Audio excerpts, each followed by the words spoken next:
সেই পিস বসে রয়েছে ভাই।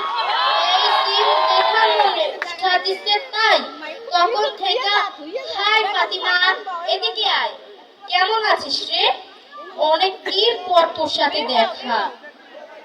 ওয়ালাইকুম আসসালাম। কি তোরা হজে গিয়েছিলি? সবাই? তোর কি হজ করার বয়স হয়েছে নাকি?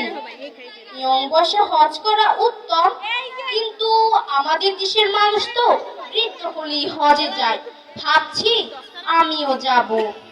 হ্যাঁ তুই ঠিকই বলেছিস, আমরা তো বৃদ্ধ নাও হতে পারি।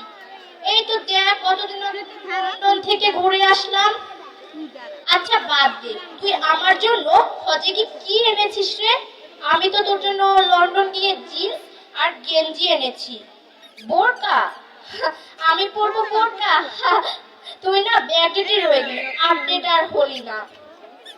কি এটা কি ইসলামী পোশাক বল? পোশাকের গায়ে আবার ইসলাম লেখা থাকে নাকি? মাথা থেকে পা পর্যন্ত ঢাকাকে সতর বলে, এটাই হলো ইসলামী পোশাক? দাউস দাউসটা আবার কি?